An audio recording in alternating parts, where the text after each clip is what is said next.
Before we start, let me ask you something. Have you ever stood at the grave of the person you loved most, only to realize you never truly knew them? That moment when everything crumbles, not because they're gone, but because of the truth they left behind. This isn't just a story, it's my reality. Everything shifted the day we buried my husband. If you've ever felt the sting of silent betrayal, stay with me. Subscribe, and let me know in the comments where in the world you're watching from. William's funeral day wasn't just gray, it felt targeted, like the sky itself was mourning with me, pushing down a sadness that clung to your skin. I arrived at the church far too early, dressed in dark, quiet clothes I had agonized over. I had become the widow. For nearly 3 decades, I was William's wife. We didn't live lavishly. There were no high society events, just quiet evenings, a few vacations, holidays spent with just the two of us. We never had children. I couldn't. And William never pushed me. He always said I was enough. He often said that. He also said work took him away for half the year, consulting, logistics, corporate contracts. He avoided phones, hated tech, said he was old school. I believed all of it. But as I stepped into that church, unfamiliar faces filled the seats. I figured they were colleagues or old friends I'd never met. But the atmosphere was strange, people weren't giving me sympathy. They were staring like I didn't belong. That's when I noticed her. A woman about my age, stiff and dressed in black like me, but with grief that looked more furious than broken. Beside her stood 2 adults, a man and a woman, both shooting me looks that burned. Their eyes were accusing, not mourning. I didn't understand. Not yet. The truth unraveled as the service ended. I was heading out when a sharp voice rang out. Unbelievable. She has the nerve to show up. I froze. One of the grown children pointed directly at me. The woman, his mother, tried to hold him back, but he kept going. You destroyed our family. You were nothing but a mistress. And now you want sympathy. The word hit me like a punch, mistress. Laughter, gasps, whispers swirled around me. I couldn't breathe. I looked at the woman, she knew exactly who I was. And I had no idea who she was. My legs moved on their own, carrying me out of the church. My chest pounded, my world buzzing like it had just snapped in two. That night, I sat in the dark of my living room, still wearing my shoes, lights off.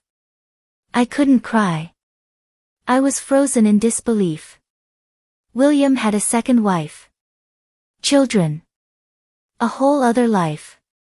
Those 6 months each year. That was them. And I wasn't his wife. I was the other woman. And I never knew. Somehow, that made it worse. I wasn't just mourning a husband. I was mourning a life that had never really been mine, though everyone seemed to think I'd known all along. The silence in our home wasn't gentle anymore, it felt like a scream. I wandered room to room, touching things that used to bring me comfort. His scent still clung to the collar of a jacket by the door. I should have thrown it away. I couldn't. Every corner whispered of him. Not in anger. In secrets. 27 years of shared moments, anniversaries, quiet dinners, birthdays, all felt like a lie. While I made plans for his return, he was making memories somewhere else. I still loved him. That's what made the betrayal so sharp, so deep. I clutched our wedding photo, staring, hoping to find clues I must have missed. The late-night calls, the suitcase he always packed himself, had I chosen not to see the signs? Then my phone buzzed. A message from someone I once thought was a friend. Saw what happened at the funeral. I can't believe you did that to his real family. Don't contact me. His real family. Those 2 words hit harder than anything at the funeral. And it didn't stop. Online posts popped up. Photos from the service, my face blurred but still recognizable. The mistress who showed up in black.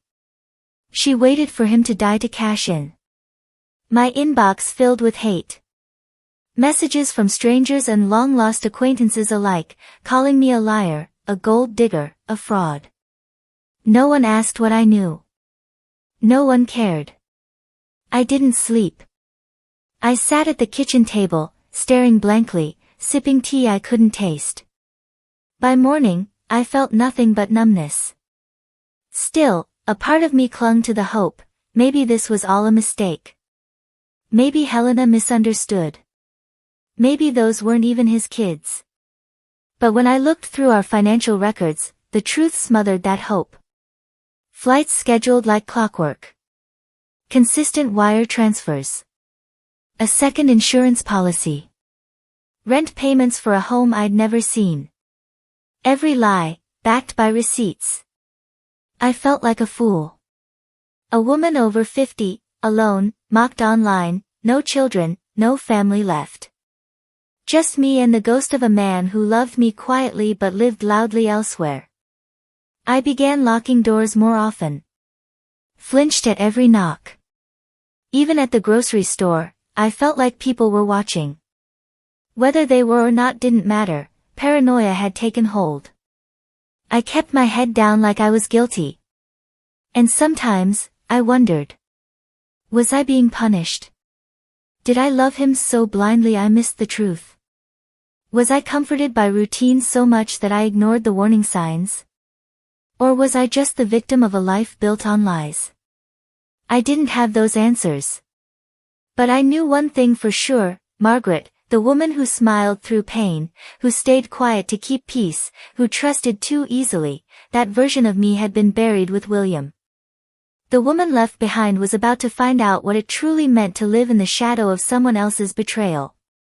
Stared straight at me with this quiet, tired intensity that made my chest feel heavy. I went to speak, but she beat me to it. Did you love him? That question landed like a slap. Of all the things I thought she might ask, how long I'd known, why I didn't walk away, that wasn't one of them. Just that. Did I love him? I nodded. Yes, I said, barely above a whisper. I did. She gave the smallest nod, jaw tightening, eyes misting just for a second before she blinked it away. He told me you were an old girlfriend, she said. From before we married. I asked once if you two had ever reconnected, and he laughed. Told me not to worry. Her hands trembled slightly as she took a sip of coffee. He lied to both of us. For 25 years. I built my life around that man. We planned holidays around his work trips, told the kids to be patient when he couldn't make birthdays. Every June, they'd wait by the window until Christmas. Every year. I couldn't respond. My voice was gone. You know what stings the most, she said, her voice low. It's not the money. It's not even that you didn't know about us. It's realizing that all these years, I wasn't the only one being tolerated. I wasn't special. Neither of us were. We were both, kept. The word hung in the air between us, heavy, bitter. I nodded slowly. I used to picture us old, I said quietly. Sitting side by side on the porch. Gray hair, holding hands. I thought we had time. She let out a sharp, humorless laugh. Time. That man split his life like clockwork. Holidays, routines, lies. And now my kids think I let this happen. That I was weak. That I didn't fight for him hard enough. I looked at her. Helena, I swear, I didn't know. Not for a second. She tilted her head slightly. Would you have left if you did? There was no anger in the question. Just curiosity. I paused. I want to say yes, I admitted. But 27 years, that's a lot of life to throw away. She nodded again. Same. For a while, we just sat there, two strangers bound by the same wound, sipping cooling coffee in silence. Then she pulled out a worn envelope from her bag and slid it across the table. This was in our safe. His original will. Inside, her name was listed for everything. She had been the only beneficiary. I think he knew he was dying, she said. And maybe he thought this would make up for it somehow. Leaving it all to you, maybe that was his version of an apology. I stared down at the paper. My name wasn't mentioned. I didn't want the money. Still didn't. I didn't ask for any of this, I said quietly. I still don't know what to do with it. This time, when she looked at me, her eyes had softened. Neither do I. We parted without a handshake or a goodbye. No forgiveness, no tidy ending. But as I stepped outside into the cold, I felt something small and unfamiliar stir inside me. It wasn't peace. It wasn't even comfort. But it was something close to understanding. And maybe, just maybe, that was enough to take the first step forward. I still had no idea what to do with any of it. When she looked at me again, her expression had softened. Neither do I, she said. We left the cafe without shaking hands or saying goodbye. No hugs, no final words. But as I walked away, something stirred in me, something I hadn't felt in weeks. It wasn't peace, or forgiveness. It was understanding. And maybe, that was the start of healing, even if just the beginning. I left the red letters on the garage door for 3 days. I didn't clean them off. The angry word, liar, smeared bold against the white panel, stayed there like a stain on my soul. People in the neighborhood slowed down as they passed. One of them even offered to help me paint over it. I said no. Some part of me felt I deserved it, and another part wanted others to see it, to witness what grief turning into fury looked like. To see how one man's lie could shatter lives and leave someone else with the wreckage. But on the 4th morning, I decided I'd had enough of carrying shame that never belonged to me. I bought paint.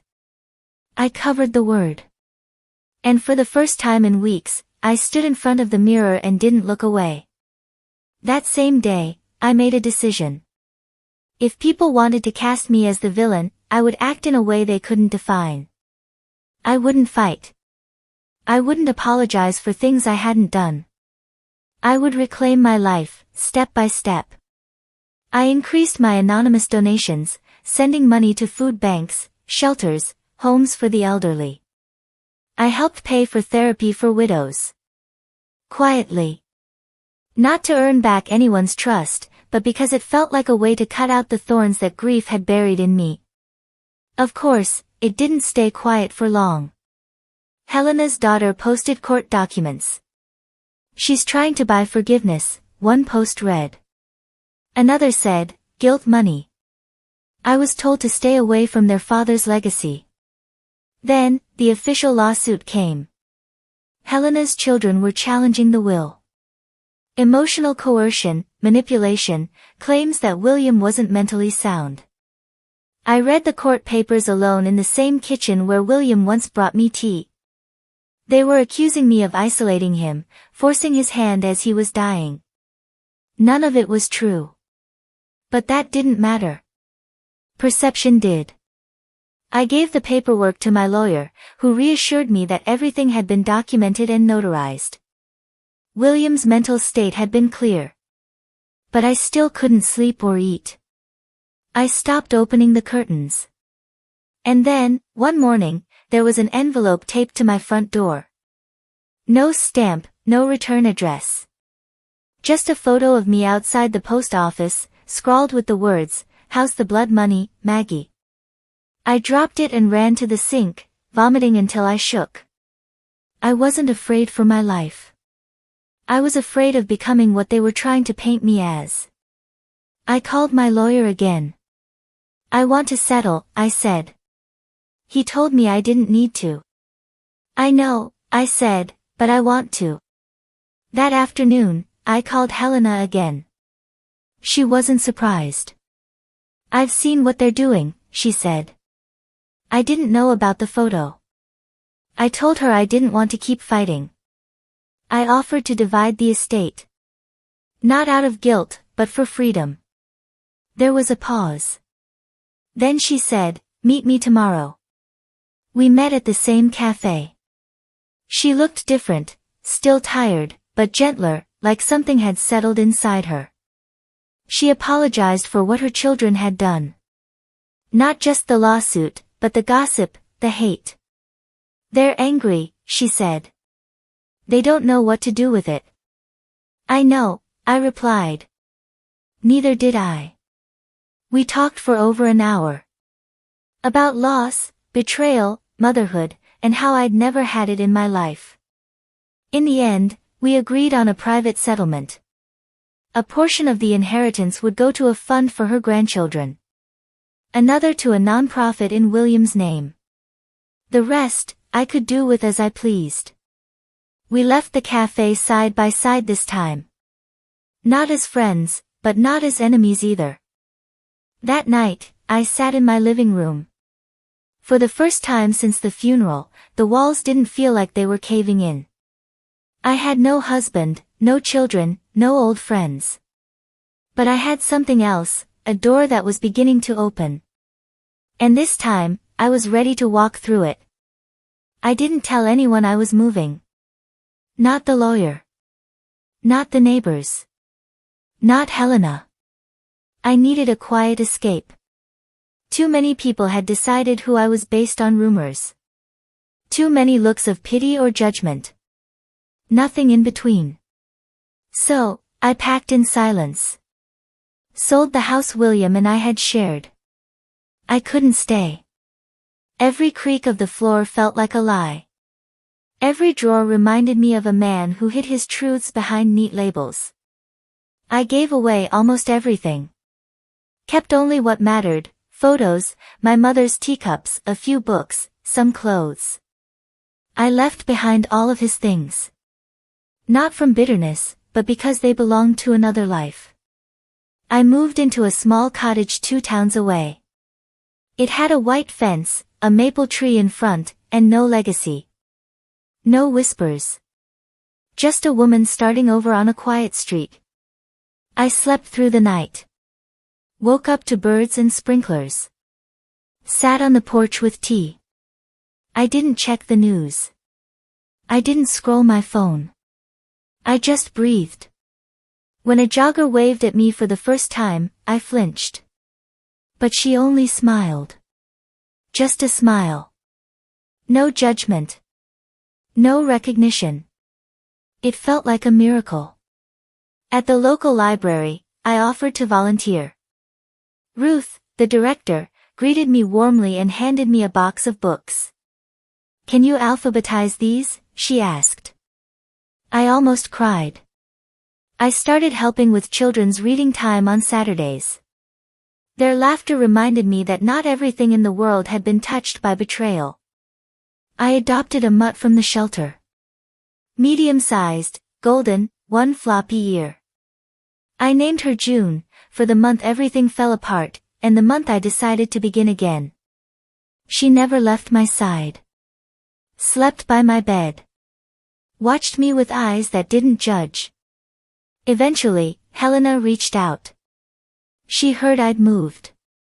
Asked if I was okay. I said I was. Then one Saturday, she visited. Brought bakery cookies she thought I'd like. We sat on the porch with June at our feet, talking, not about William, but about books, life, gardening. Her visits became regular. Then one day, she brought her grandchildren. They were shy, but June won them over. They played fetch in my yard and started calling me Miss Maggie. It caught me off guard. I'd never had children, never thought I'd be called anything like that. But the name, said gently, gave me a strange, quiet joy. I didn't try to become anyone's replacement. I just showed up. Patient, still. And maybe in that stillness, they saw me for who I really was, not a ghost of their past, but someone real, someone safe. I stood there at the door, holding the card in my hands. A child's drawing, stick figures, one with gray hair, the other a floppy-eared dog. It read, "To Tia Maggie, Merry Christmas. Tia. Aunt." My heart cracked open in the softest way. Not from sadness, but from something more gentle, a kind of healing I hadn't known before. I'd been labeled many things, the intruder, the danger, the one who didn't belong. But in that room, with those people, in the middle of that evening filled with music and pie and laughter, I had a place. A new role. Not born from the ashes of my past, but grown from the quiet I had built around me. I drove home through snow-covered streets. June curled up in the back seat, tired but content. The stars were out, blinking faintly through the cold sky. I didn't cry. I didn't need to. I felt something close to calm, not the old kind, not the peace I used to fake, but a new kind. One earned by surviving. I parked the car and stood in my driveway for a moment, just listening to the stillness. The only sound was the crunch of my boots on the snow and June's tail brushing the car seat. Inside, I lit a candle on the windowsill, the way my mother used to. Just one, small and steady. I didn't open my laptop. I didn't check the news. I simply made tea and sat with June at my feet, watching the flicker of light dance across the walls. The next morning, I wrote a letter. Not one to send. Just words I needed to say, to William, to myself, maybe to the version of me that once begged to be understood. I wrote about anger, about silence, about the weight of being misunderstood. I wrote about Helena, her strength, her apology. I wrote about the kids, how they didn't know the story but somehow still gave me a new ending. And when I was done, I folded the paper and tucked it inside a book. Maybe one day I'd read it again. Or maybe I wouldn't need to. Life didn't suddenly become perfect. The pain didn't vanish. Some days I still flinched when I saw an envelope without a return address. Some nights, I dreamed of courtrooms, of William's voice, of headlines. But those days became fewer. The sharp edges dulled. And in their place, something softer settled in. Something like hope. I stayed in that little house. Seasons passed. Spring brought color back to the garden. Summer filled the porch with sunlight. Fall arrived with golden leaves and the sound of children laughing in my backyard. Winter came again, quieter this time. The second Christmas, I was invited without hesitation. Not as a guest, but as someone expected. Helena's grandchildren ran to me, arms full of glitter-covered crafts. Her daughter brought a pie this time. We talked more. It still wasn't easy, but it was real. Helena and I began to plant things together. Tomatoes, lavender, wildflowers. She'd drive over with a tray of seedlings and stay until the sun went down. We didn't speak about the past much anymore. We didn't need to. What mattered more was the soil beneath our hands and the way the dog chased butterflies across the lawn. There was no final chapter to this story, no grand moment of forgiveness that made everything all right. But there was growth. Quiet, slow, and steady. I kept volunteering.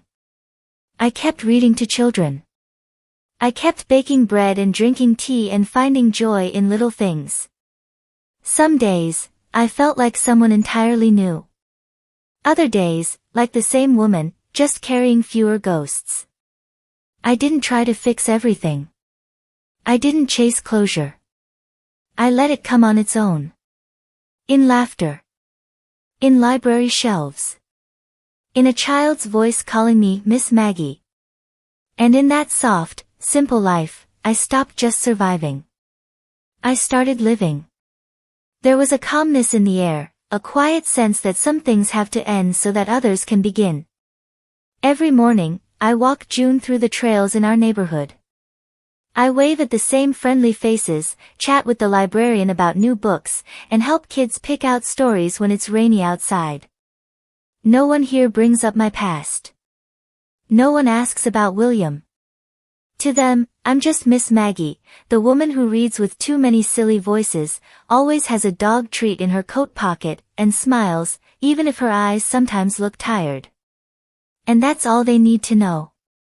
But that doesn't mean it's always been simple. The past has a way of showing up again, in little moments. A memory. A photo tucked inside a forgotten book. An article someone sends without thinking. At night, I'd sometimes reach across the bed out of habit, toward a space that wasn't anyone's anymore.